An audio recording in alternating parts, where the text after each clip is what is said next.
नमस्कार दोस्तों, मेरा नाम है Mukesh Patel and speaking warrior में आपका स्वागत करता हूँ। हकलाना कोई शब्दों का अटक जाना नहीं है। हकलाना एक आत्मविश्वास का अटक जाना है। आप कुछ कहना चाहते हैं एंड लोग आपको घूर घूर के देख रहे हैं। आपके पास सही जवाब तो है, मगर जैसे जुबान के ऊपर डांट लग जाती है। अगर ये सब आप महसूस कर रहे हैं तो आप अकेले नहीं है। स्पीकिंग वॉरियर हमेशा आपका दर्द समझता है। इस वीडियो में 3 इफेक्टिव टेक्निक एंड एक्सरसाइज बताने वाले हैं जो आपकी हकलाहट को बहुत हद तक कम कर सकती है। 3 ऐसी टेक्निक जो आपका स्टैमरिंग को ओवरकम करने में बहुत काम आ सकती है। तो सबसे पहली टेक्निक मेरे नंबर 1 के ऊपर रहती है हमेशा, वो है ब्रीथिंग। एंड सेकंड टेक्निक है आपका स्पीड कंट्रोल के लिए pause technique and 1 word. And third technique है आपका फेशियल एक्सरसाइज। तो चलो 3 टेक्निक को डिटेल में समझते हैं। तो स्टार्ट करते हैं ब्रीथिंग से। जैसा कि दोस्तों आपको मालूम है, जैसा आपका फीलिंग होता है वैसा आपका ब्रीथिंग होता है, एंड जैसा ब्रीथिंग होता है वैसा आपका स्पीकिंग होता है। जैसा ब्रीथिंग वैसा स्पीकिंग। तो चलो ब्रीथिंग को हम डिटेल में समझते हैं कि ब्रीथ से हमारा क्या होता है एंड स्टैमरिंग में कैसे कोरिलेट होता है। तो सबसे पहले मैं ये बोलना चाहता हूं कि अगर आपका ब्रीथिंग रिलैक्स है, कूल है, काम है तो आप अच्छा बोलेंगे। अगर आप एंशियस है तो आपका ब्रीथ शॉर्ट हो जाएगा, आपका ब्रीथ ज्यादा हो जाएगा, तो आपको स्टैमरिंग होने का चांस ज्यादा है। तो हमको रिलैक्स करने के लिए सबसे पहले कौन सा ब्रीथिंग करना चाहिए? तो उसके लिए एक बहुत इफेक्टिव ब्रीथिंग है, वो उसको कहते हैं बेली ब्रीथिंग। जैसे कि आपको मालूम है कि हमने जस्ट रिसेंटली बेली ब्रीथिंग का वीडियो रिलीज किया है जो हमारी बेस्ट ट्रेनिंग में सिखाया गया है। वो वीडियो का लिंक हम डिस्क्रिप्शन में डाल देंगे, आप उधर डिटेल में जाके देख सकते हैं। तो मैं मोटा मोटी बताऊं कि बेली ब्रीथिंग क्या हुए कि हम जब ब्रीथ लेते हैं तो ज्यादातर स्टटरर लोग जो स्टैमरिंग करते हैं वो लोग सैलो ब्रीथ लेते हैं, यानी कि ब्रीथ इधर तक जाता है और बाहर आ जाता है। उसका ब्रीथ डीप तक अंदर जो लोअर डायाफ्राम होते हैं दोनों लंग्स में और हमारा बेली तब बाहर आता है जब हम डीप ब्रीथ लेते हैं। तो लोग ऐसा बेली ब्रीथ लेते नहीं है, ज्यादातर स्टैमरर लोग सैलो ब्रीथ लेते हैं। तो बेली ब्रीथिंग कैसे करना है आपको? तो एक हाथ चेस्ट, एक हाथ बेली के ऊपर रखना है एंड आप ऐसे ब्रीथ लीजिए स्लोली स्लोली कि आपका चेस्ट आगे आना नहीं चाहिए बट आपका बेली आगे आना चाहिए। तो चेस्ट जैसा है वैसा ही रहेगा एंड आपको जैसे टंकी में पानी नीचे से भरते हैं ऐसे आपको ब्रीथ पहले नीचे भरना है, बाद में स्लोली स्लोली ऊपर भरना है एंड थोड़ा हल्का सा पॉज लेना है, बाद में आपको स्लोली स्लोली एक्सहेल करना है। तो सबसे इंपॉर्टेंट बात क्या है कि आप जब भी एक्सहेल करते हैं तो आपका ब्रीथ स्लो चाहिए। एंड सेकंड, उससे भी ज्यादा इंपॉर्टेंट बात, जब भी आप एक्सहेल करते हैं तो आपका माइंड का फोकस आपका एक्सहेल कितना स्लो स्लो स्लो हो रहा है उसके ऊपर चाहिए। अगर आपका माइंड उधर फोकस में नहीं है तो वो इनकम्प्लीट है, यानी कि वो कंप्लीट बेली ब्रीथिंग नहीं है। तो आप दिन में अगर 11 टाइम सुबह में करते हैं एंड उसके साथ अनुलोम विलोम आप 11 बार अनुलोम विलोम करते हैं तो आप पूरा दिन भर आप रिलैक्स रह सकते हैं। एंड दिन में कभी बीच बीच में आप बेली ब्रीथ भी कर सकते हैं। एंड दूसरी बात बोलूं कि जब भी आप किसी के साथ कन्वर्जेशन करते हैं एंड सामने वाला व्यक्ति कुछ बोलता है और आप सुनते हैं तो आपको सुनते सुनते थोड़ा थोड़ा बेली ब्रीथिंग करते रहने का। तो उससे क्या होगा कि आप रिलैक्स रहेंगे और जब भी आपको जब आंसर करने का है तो आप एकदम आराम से हल्के से आंसर कर देंगे। तो यही था बेली ब्रीथिंग में एंड बहुत कुछ है, अगर आपको डिटेल में देखना है तो हमारा वीडियो देख सकते हैं एंड यूट्यूब में बेली ब्रीथिंग में के बारे में बहुत सारे वीडियो भी है तो वो भी आप देख सकते हैं। तो स्पीड कंट्रोल के लिए आपको मेनली 2 टेक्निक यूज करना है, एक 1 वर्ड एंड एक पॉज टेक्निक। सो जब भी आपको सेंटेंस स्टार्ट करना है तो स्टार्ट कैसे होना चाहिए, क्योंकि मेन हमारा प्रॉब्लम जो हकलाते हैं उसका मेन प्रॉब्लम स्टार्ट करना होता है। तो स्टार्ट सबसे बड़ी गलती होता है हमारा, स्टार्ट रॉन्ग होता है। तो जब भी हम बात स्टार्ट करेंगे तो वन वर्ड से, यानी कि हेलो, गुड इवनिंग या कुछ भी, कैसे हो भाई, या हेलो, हाय, ऐसे वन वर्ड से आपको स्टार्ट करना है। बाद में आपको पॉज टेक्निक यानी कि 2 3 4 वर्ड, बाद में पॉज, सेंटेंस के बाद 1 सेकंड ज्यादा अच्छा वाला पॉज। जब भी आप सेंटेंस को फिनिश करते हैं तब छोटा सा पॉज लेते हैं, तो 1 सेकंड ज्यादा लीजिए, थोड़ा बड़ा लीजिए, तो तब तक आपका ब्रीथ, आपका बॉडी अपने आप ले लेगा और आप फोकस के साथ आप ले भी सकते हो, एंड आप सेकंड सेंटेंस के लिए आप रेडी हो जाते हो। तो ये साइकिल चलता रहता है। तो आप 2 3 4 5 सेंटेंस बोलते हैं तो आपका स्पीड धीरे धीरे बढ़ने लगता है।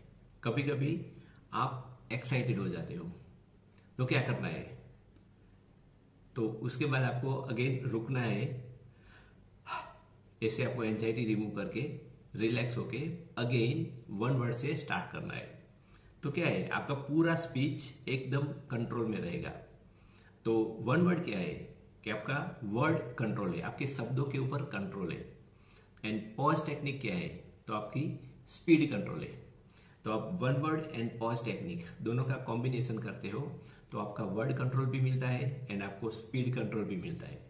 एंड मेक श्योर कीजिए कि सेंटेंस के बाद थोड़ा अच्छा वाला पॉज, एंड वो पॉज में आपको ब्रीथ लेना है, नए सेंटेंस के लिए रेडी होना है।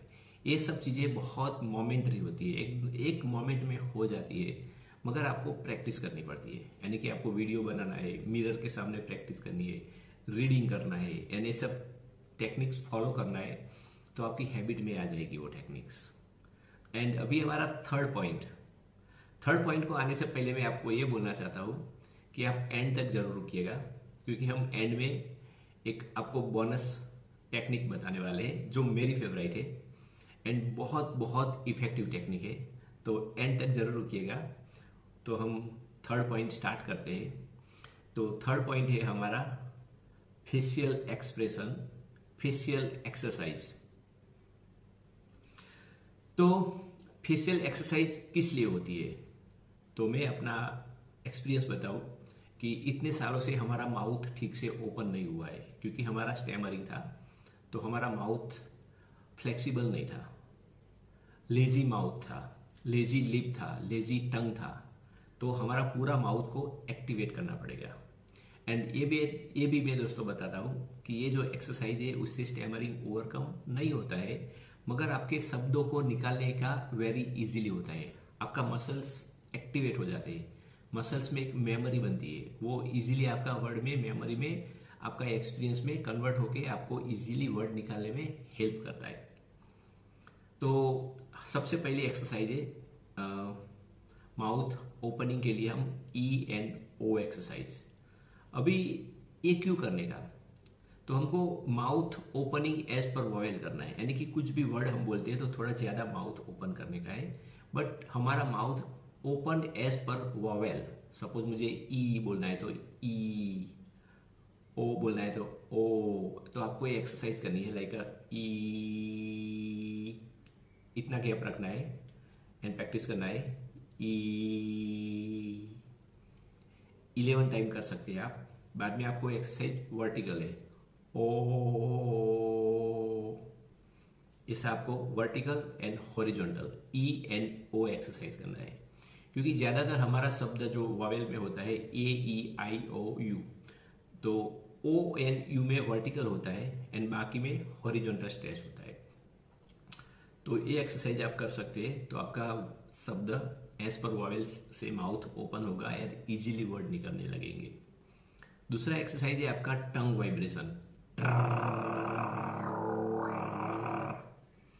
अभी आपको थोड़ा वियर्ड लगेगा ये सब एक्सरसाइज, मगर आपको करनी है, क्योंकि टंग वाइब्रेट होता है सपोज, तो आपका like a training, Prakash, criteria, cryogenic, ऐसे हाफ आर वाले वर्ड जो है जिसमें टंग वाइब्रेट होती है वो आपका इजीली निकल जाता है।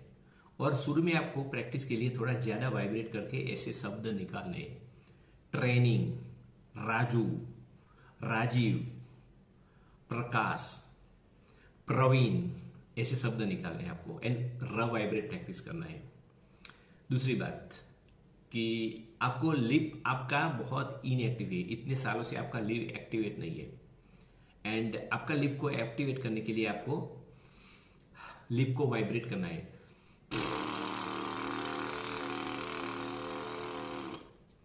तो आपका लिप वाइब्रेट होगा, और ये एक्सरसाइज करने के बाद आप महसूस करोगे कि आपका लिप में ब्लड सर्कुलेशन फास्ट हो रहा है। अभी लिप को एक्टिवेट क्यों करने का? क्योंकि हमारा प फ ब भ म ये सीरीज है हमारा, वो लिप से आती है। यानी कि लिप, ये प फ ब भ म सीरीज में लिप सबसे ज्यादा यूज होता है। तो कैसे ये शब्द निकालने हैं तो मैं आपको बताता हूं कि प सपोज आपको निकालना है पटेल, तो माउथ थोड़ा पहले से ओपन रखने का, थोड़ा, और उससे थोड़ा ज्यादा वर्टिकल रखने का। बाद में आपका लिप को टच करके छोड़ देने का, पटेल। ज्यादातर हम लोग गलती क्या करते हैं, पप पप पप पटेल, तो हमारा लिप चिपकते रहता है और हमारा प लिप से अलग नहीं होता है हमारा। तो क्या होता है कि उधर हमारा ब्लॉकेज आता है। तो जस्ट आपका लिप को टच करके छोड़ देना है, पटेल। पाटिल, अगर आपको थोड़ा एफर्ट करना पड़ता है, नहीं निकलता है, तो थोड़ा स्ट्रेच करके निकालिए आप, पाटिल। पोखरा, ऐसे। तो आप वर्टिकल या हॉरिजॉन्टल थोड़ा स्ट्रेच करके भी आप प सीरीज निकाल सकते हैं। तो जैसे कि मैंने आपको वादा किया था कि लास्ट में आपको एक बोनस टेक्निक दूंगा, तो वो बोनस टेक्निक का नाम है सेल्फ लिसनिंग। तो दोस्तों, सेल्फ लिसनिंग एक मेरी फेवरेट टेक्निक है, ये मेरा पर्सनल चॉइस है, शायद आपकी कोई और फेवरेट टेक्निक हो सकती है। तो चलो सेल्फ लिसनिंग को समझते हैं कि सेल्फ लिसनिंग क्या है। तो सेल्फ लिसनिंग नाम ही ऐसा है कि सेल्फ लिसनिंग, यानी कि अपनी आवाज खुद सुनने का। तो अपनी आवाज खुद सुनने का इतना नहीं है उसमें, सेल्फ, आपका सेल्फ के ऊपर फोकस करना है कि आपका वर्ड कैसे निकल रहा है, आपकी स्पीड कैसी है। आप बीच बीच में पॉज लेते हैं, वो आपका माइंड फोकस करता है आपकी स्पीच के ऊपर। आप क्या एक्साइटेड हो, तो वो सब चीजें आप चेक करते हैं खुद से एंड खुद फीडबैक लेते हो। एंड सबसे इंपॉर्टेंट बात कि सेल्फ लिसनिंग करते करते आप अपना ब्रीथ चेक करते हो, क्या मैं ब्रीथ ले रहा हूं, क्या मेरा ब्रीथ कंट्रोल में है, नॉर्मल है, क्या मैं एक्साइटेड हो गया हूं। तो ये सब चीजें अगर आप करते हैं तो आपको अपना खुद का फीडबैक मिलता है। आपको मिरर के सामने प्रैक्टिस करने का जरूरत नहीं है, आप कहीं भी आप अपना खुद का फीडबैक खुद ले सकते हैं। दूसरा बहुत इंपॉर्टेंट बात कि जब आप अपने ऊपर फोकस करते हैं और सामने वाले से बात करते हैं तो आपका फोकस सामने वाले के ऊपर नहीं रहता है। This is very very very important.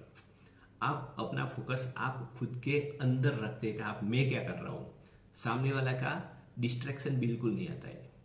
तो सेल्फ लिसनिंग इसीलिए बहुत बहुत इंपॉर्टेंट है। जब भी आप सेल्फ लिसनिंग करते हैं तो आपके सामने कौन है वो आपको दिखाई देना बंद हो जाएगा, क्योंकि आपका माइंड आपके खुद के ऊपर फोकस करता है एंड आपका फ्लुएंसी बहुत बहुत हद तक अच्छा निकलने लगता है। आपका स्पीड एकदम कंट्रोल में रहता है। अभी मैं वीडियो रिकॉर्ड कर रहा हूं तो मेरा फोकस मेरे सेल्फ लिसनिंग के ऊपर है, यानी कि मेरे ऊपर है। तो मुझे किसी का फीडबैक नहीं चाहिए, मुझे इंस्टेंट फीडबैक मिल जाता है। तो है ना दोस्तों, इजी स्टैमरिंग करना, स्टैमरिंग को ओवरकम करना हार्ड है, मगर इतना हार्ड नहीं है कि आप जितना मानते हैं। अगर आप कंसिस्टेंट से आप प्रैक्टिस कर रहे हैं, आप उसके पीछे पड़ गए, आपके अंदर स्ट्रॉन्ग डिजायर है, तो स्टैमरिंग ओवरकम होता ही है। तो बस इसीलिए आया था दोस्तों। Thank you very much. And suppose आपको हमारे साथ जुड़ना है, स्पीकिंग वॉरियर से आपको फ्री ट्रेनिंग लेनी है स्टैमरिंग को ओवरकम करने के लिए, तो आप गूगल फॉर्म भरिए, डिस्क्रिप्शन बॉक्स में दिया गया है लिंक, एंड कमेंट में भी होता है। एंड हाँ, हमारा एक ओपन व्हाट्सएप ग्रुप भी है, तो वो भी आप ज्वाइन कर सकते हैं। यानी कि हमारे साथ आप फ्री ऑफ कॉस्ट जुड़ सकते हैं। एंड वेटिंग लिस्ट बहुत है, तो उसमें ऑप्शन भी आपको मिलेगा कि आपको जल्दी ज्वाइन करना है, तो वो भी आप देख सकते हैं। तो थैंक यू दोस्तों, बस इसीलिए आया था। Thank you very much, thank you.